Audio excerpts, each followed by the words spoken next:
what do we have here? So in the conversation of these missing or deceased scientists, which I do believe is anywhere to be around 11 to 14 plus, they all in one way, shape, or form connect right back to this guy, the missing general, William Neal McCaslin. All roads lead right back to this guy, and it seems like he may have written down that he had an encounter with an actual demon. So it's pretty much been accepted that this right here is William McCaslin's X account, this electric propulsive spacecraft systems.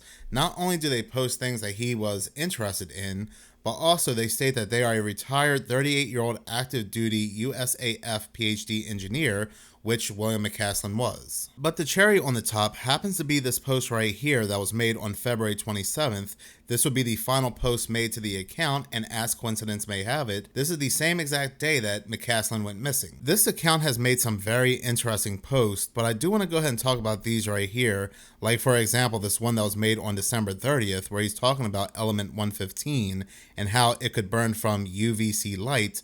But then he goes on to say he's open to the alien demon possibilities because demons also burn from UVC light too. It sounds like he's doing or did some kind of experiment along those lines, which makes a lot of sense given the fact that he once oversaw Wright-Patterson Air Force Base and has theorized that they do a lot of strange experimentations at that base. What many people may not know is that German World War II POWs held at Wright-Patterson may have saw something demonic at this base as well, but I'll get back to that a little bit later on in this video. But here's where things get even more interesting and bizarre. This post right here that was made about a week after this post on December 30th. This one was made on January 7th, 2024, where he says, "I never saw any aliens, but I kept my eyes closed as a promise to God. I believe in alien planets with advanced life and crappy TV mystical mages lying to them. I also believe in demons cause one time I got a 17 kilohertz constant amplitude signal moving with a handheld photo multiplier of a shadow-like anomaly. Shadow thingy lowered spatial light around it. God told me when I was little, always look at these things without fear. My stinky opinion, the supernatural cannot couple to your nervous system without fear and cause local kinetic ability on this plane. Don't be afraid of supernatural. Don't F with supernatural." Then he mentions this pig Latin stuff that says it'll make you crazy like Lev. I don't know what that means. Maybe he's talking about his own experience messing with the supernatural and it's starting to make him crazy. Because he goes on to say, "It will be happy to F with you." It's almost coming off like a personal account and a warning to others. But it goes on to say, "Oh yeah, back to that shadow thingy. I picked up a handheld deuterium calibration lamp and opened the slit, and a shrill girl-like scream came from the shadow. Shadow was no more. I don't know what that was, but it startled me. I do not judge it. Maybe it was defending its southern border." There's a lot that can be said about this post. It's just very telling coming from a general that oversaw the very mysterious Wright-Patterson Air Force Base. Now, he said he was experimenting with a deuterium calibration lamp, which is a specialized UV light source, which is interesting given the fact of his last post where he said that UVC light can burn demons. When he put this light to the shadow, it either injured this entity or it gained access to wherever it was, because then it started to have this shrill-like scream. Upon reading this, I was instantly reminded of that movie Ghost with Patrick Swayze, where you had these bad people that passed away, and these shadow-like entities would come and take them away, but they would make these very eerie, screaming-like sounds.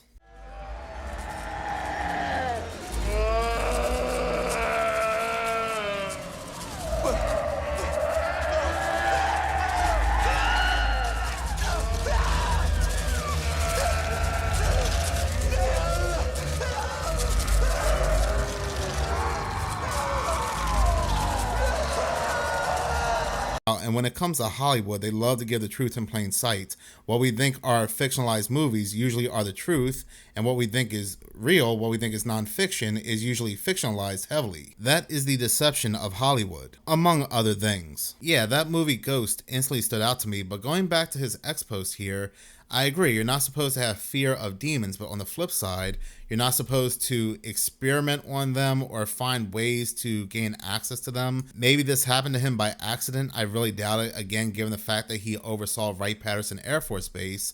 But also, when it comes to this YouTube video right here, where this person is putting plasma into a microwave, creating plasma, which looks like he's opening up some type of portal. He even says in this post that this was a quote-unquote demonstration. Why put the quotes around demon? But let's go to his final post he made on February 27th, right before he went missing, where he said, generate small local field, high voltage gap geometrically placed, allowing sustained dwell time in gap. I'm not a person of science, but one could definitely take generate small local field, high voltage gap, geometrically placed as some kind of gateway or electrical portal. And it goes on to say that allowing sustained dwell time, opening this up at a certain amount of time. So once again, it sounds like he was messing with something that he should not have been, opening something up, which he did once before. I also find it interesting that he left behind his phone and a wearable electronic device. Did he think that bringing any electrical devices with him would interfere with opening up a electrical gateway or portal? Is it possible too that inside that backpack that he took with him before he vanished had inside a deuterium light, and not just that, the only other thing he took with him was a handgun and holster? At the end of the day, I don't think a handgun would have any effect on an entity, but it probably made him feel comfortable having it with him. If he did use electricity to open up some kind of gateway or portal and something crossed over, I find it interesting too, going back to this article on January 20th, 2026, where scientists reveal lightning can spawn UFO-like plasmoids in shocking experiments. So these scientists, and I spoke about this once before,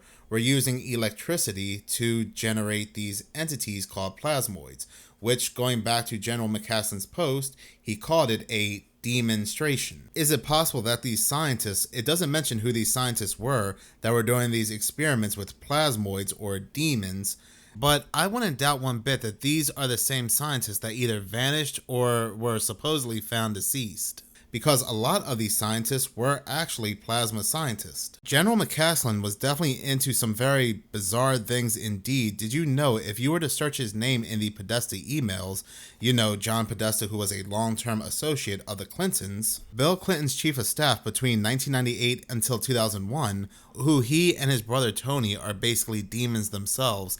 I had spoke about the horrific artwork, or quote-unquote artwork I should say, involving children that his brother owns. William McCaslin's name will appear in the emails. But not just McCaslin, but also his wife as well, Susan McCaslin Wilkerson. In an email from Tom DeLonge to John Podesta, Tom DeLonge was a member of Blink-182. He became a heavy UFO and alien researcher to the point he founded the Stars Academy of Arts and Science. He collaborated with military officials, and he believes these things are interdimensional, something we have been hearing a lot of lately. It's very interesting how they moved away from these things being swamp gas, weather balloons, to little green men from another planet, to now something more interdimensional. This email was dated on January 25th, 2016, and the subject is General McCaslin. He mentioned he's a skeptic. He's not. I've been working with him for 4 months. I just got done giving him a 4-hour presentation on the entire project a few weeks ago. It goes on to say, trust me, the advice has already been happening on how to do all this. He just has to say that out loud. But he is very, very aware, as he was in charge of all of the stuff.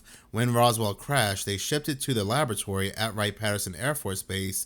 General McCaslin was in charge of that exact laboratory up to a couple years ago. He not only knows what I'm trying to achieve, he helped assemble my advisory team. He's a very important man. Best, Tom DeLonge. This email going to John Podesta, I don't know what Podesta's response was, but Podesta set up a meeting, and one of the people to go ahead and accept that meeting was Susan McCaslin Wilkerson, General McCaslin's wife. There was another email where General McCaslin himself acknowledges the meeting to John Podesta, but one of the people CC'd in this email is M. Fisher at HillaryClinton.com, which connects directly to Hillary Clinton's campaign website. The final email was from John Podesta to General McNeil clarifying the time. But talking about Wright-Patterson Air Force Base and demons, did you know that there is an entire wall where demons are painted on and surrounded by fire? During World War II, there was a building at the base that's actually still in use that held German POWs. It was used as a mess hall. The POWs asked if they could paint what they saw at the base, and for whatever reason,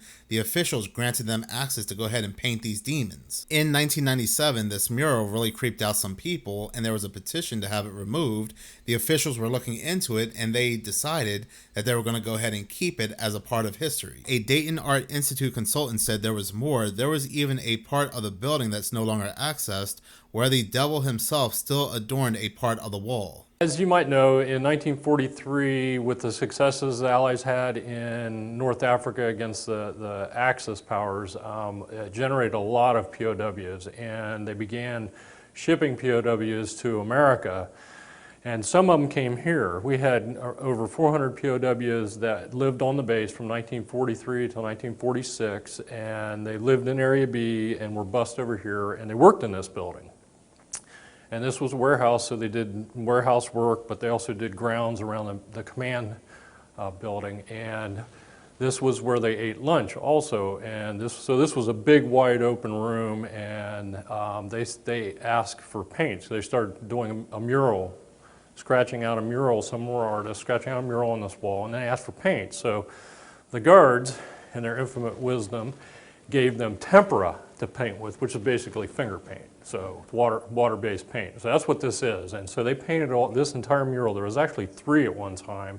This is the only one that remains that we know of. The others were either covered up or destroyed during a renovation in the 50s.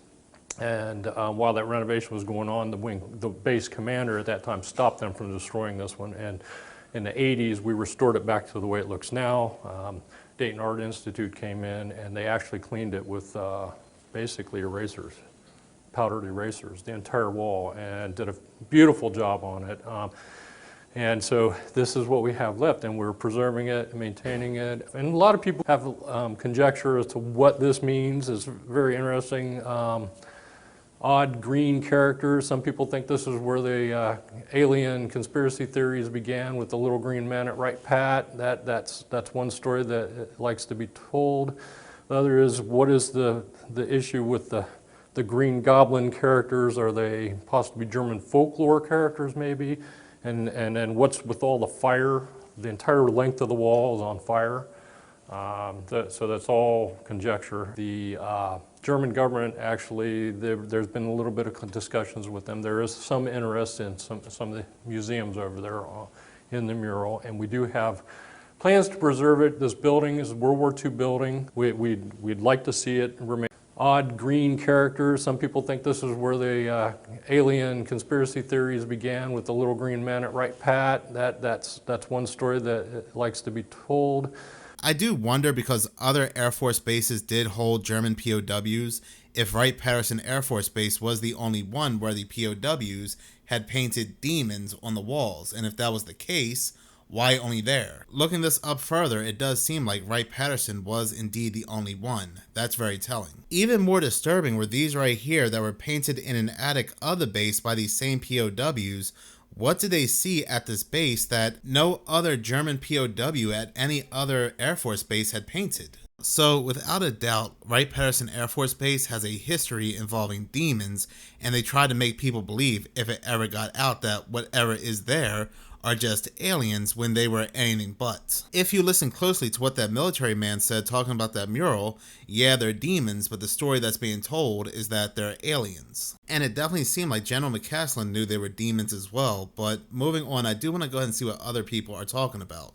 Sign on, young man, and sail with me. The stature of our homeland is no more than the measure of ourselves. Our job is to keep her free. I was 18 years old. It was 1981. And I get a phone call out of the blue that summer from a person who was basically like a surrogate father to me. When I was growing up, he lived right next door to me. His name was John Harrington. And all of a sudden, he's calling me on the phone out of the blue and says, "Hey, Brent, I've moved the family back east. I'm working in the Reagan administration. I need you to move 2 cars from Walnut Creek with our dog and some stuff we left in the garage across the country. And you can bring a couple friends. I'm going to pay you guys well, and you'll have a great time driving across the country. When you get here, I'll show you around Washington, D.C., get you into the Oval Office." So I grabbed a couple friends, and we don't have enough time to talk about how much trouble we got into driving across the country. But when we got to his house in Langley Farms, Virginia, that night I saw him come home from work in a Lincoln Town Car with 2 Secret Service guys, attending to him, a briefcase handcuffed to his wrist. Was brought into the house, taken right into his office where the briefcase goes into a wall safe. So he comes in, he doesn't answer any questions. There's a big family reunion. We have dinner, the whole thing. After the dinner, John says, let's you and I go out onto the veranda and catch up. We just sat down, we started talking. And after we caught up on my life, I said, well, what about you? What is your job? What was the whole thing with the town car and the briefcase? He said, oh, I can't talk about it. I'm working for the president in a special capacity, and it's all highly classified. Again, he was not forthcoming with what the job was, but the more I pushed him and the more he had to drink, he eventually said to me, well, look, the fact of the matter is, to get this job, I had to be briefed for a number of months in an underground facility in West Virginia. And I was like, wow, that sounds intense. And he goes, yeah, I used to cry myself to sleep every night. I was shocked. And I said, well, what would cause you to do that? And he said, Brent, this is not the world I thought I was bringing my daughters into. Wow. Now, think about that. You're 18 years old, and this man who you look up to, that you revere, is telling you this. All I could say was, well, what about me? I'm in this world too. Like, I need to know something. And he said, well, I can't go into that. This is like highly classified material. And I said, John, I'm sitting here, like you've just put to the edge. I need to know something. And he said, well, okay, I'll tell you what. I know when you were growing up, you were into science fiction and comic books and all that stuff. Well, aliens are real. They're here, and I've seen them. Quote unquote aliens. And the reason why I wanted to talk about this video, because this reminds me of Jimmy Carter. When he was running for president, he was promising he was going to release information about UFOs and aliens. When he became president, he was supposedly spoken to by the CIA and other 3-letter organizations. Upon being told what they actually were, he supposedly started to sob, and he was inconsolable for days. But it is true, after he became president, he stopped talking about UFOs and aliens altogether, but that could have also been something he was talking about as he was running to sound like a more promising candidate. It was a recording of So the following video was a recording of a soldier that was in Iraq, deployed in 2010 in May. He was FaceTiming his family, and he had some strange experiences. This is what he experienced. Trish, I love you. I wish I could be home with you too. Yeah, bro ran out of that room. It looks like he's in a chew. Yeah, I would request to be moved to a different room like immediately if it was possible. Probably wouldn't have a choice, but that would be one of those. I probably wouldn't be sleeping in there that night. That's for damn sure. But the way he ran up out of there, he wasn't waiting to find out. That video came from Kagan Dunlap. I keep asking myself the same question over and over again. Why do people continuously eat fast food all the time? And I mean, even for breakfast. You need to start coming up with some type of alternative, like make your own food at home. And why do I say that? Because a woman went to Starbucks to order a bacon, egg, and cheese sandwich. But what she got inside of the sandwich was not on the menu. If you haven't seen this video, take a look at this. Check this out. Pull my sandwich out of the bag. What is that? I see this. What is that?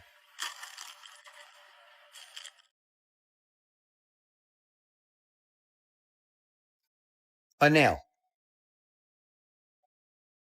A nail. Are A you nail. joking? Was that in there to hold the fucking sandwich nail. together? What the hell, Starbucks?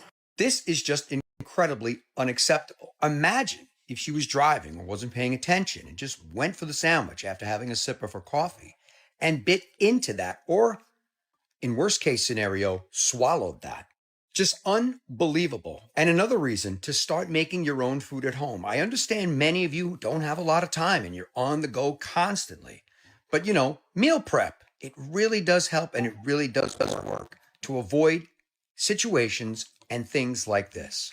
Let me know your thoughts on this in the comments. And as always, I'd love to hear from you. That video came from the Jody69, and finding a nail in your fast food is probably one of the least disturbing things about the American fast food supply at the moment. But yeah, this is why I always check my food ahead of time before I start eating it when I'm at a restaurant. And I'm not talking about fast food because I stopped fast food altogether, but I'm talking about any food that I've not made myself.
Some people were suggesting that maybe it was water droplets on her phone, but you saw her move her phone around, even to other spots that had a light shining, yet it only stayed in that one particular spot. Multiple people are saying it's plasma, which is pretty interesting given the fact of what I was previously talking about in this video. The video was captured on a trail cam.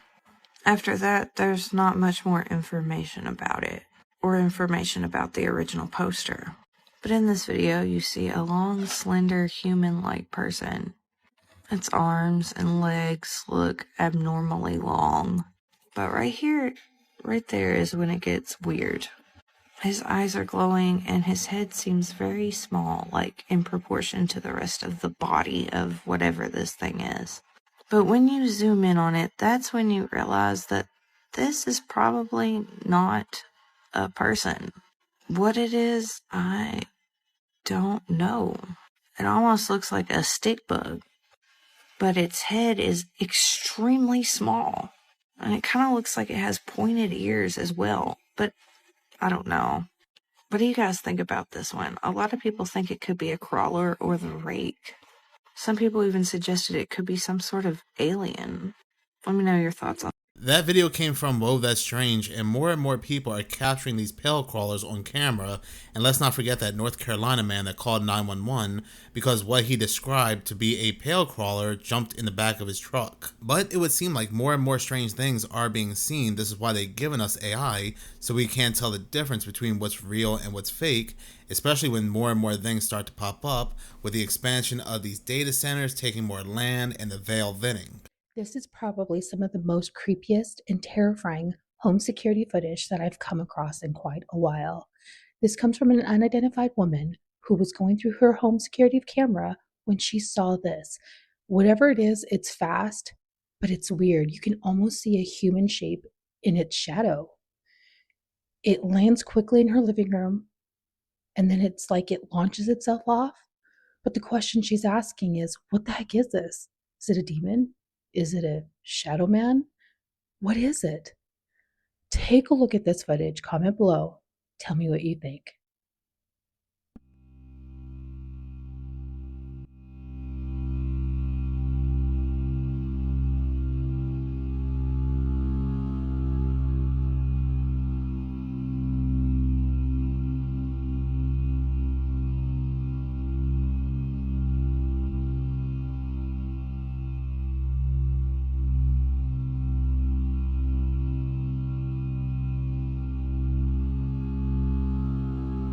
That video came from the paranormal chick, and some people are suggesting that what was captured on that video was a bug, but I'm not seeing it. Whatever that was a massive shadow leaping off that couch. I'm gonna tell you a story about my addiction that made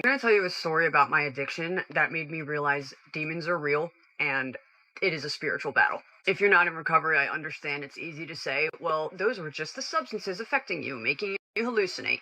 Damn straight they were, and I'm gonna tell you exactly what I saw multiple times. Because when certain things become a pattern, it starts to become real. Yes, I am in recovery from using methamphetamine and fentanyl, and I am going to tell you this demon that I used to see every single time that I would stay awake for at least 5 or 6 days at a time. And the scary part about this is when I went to treatment to get help, I wasn't the only person who's seen it. This would occur around every night of day 5 without sleep. I used to see and start to hallucinate at that point. The creepy thing is I would see this same thing over and over again, and basically it would always happen across the room. It gives me chills thinking about it, but I literally would see this extremely skinny, like skin and bone creature thing, and it would just hand first, like crawl up out of the floor, and it would just pull itself up out of the floor, only up to its torso, and it had long hair covering its face. And it would just pull itself up to its torso and then, in a flash, run itself towards me. And then it would look up at me and then reach up at me. But it would never touch me. And right before you know it, it would just flash, just disappear. Every time I would be like, like freak out. It was weird that it started to become a pattern. Every time I would go days without sleep, I would see that same demon. And I know psychologically your brain can play tricks on you, but I really started to think the day that it touches me is the day that I was no longer going to be here. And I started to realize that this is a spiritual battle. And I really felt like I was going to go to hell if I didn't get clean. This thing was only black and white. There was no color. Let alone, it had the deepest black eyes, like just abyss for eyes, just full of nothingness. Almost like it was like my soul at the time. I don't know, if you're in recovery and you've experienced something like that, please drop it down in the comments and let me know your stories. I would love to hear them. And if you're not and you're struggling, I really pray for you to get clean because you deserve it. I have heard from a couple people over my lifetime that absolutely nothing could stop them from their addictions, whether it was narcotics or alcohol. Not even family could get them to have that realization that they're destroying their lives. But it wasn't until they experienced something more supernatural, that something that they can't explain, that caused them to do a complete 180. And sometimes talking to these people face to face as they tell their story, you can see the terror in their faces as they begin to describe what they witnessed. That video came from JBird93. But thank you so much for watching. If you like this channel and you want to see more, please subscribe. If you're already subscribed, please like, as any engagement does help the channel grow. Once again, thank you so much for your support.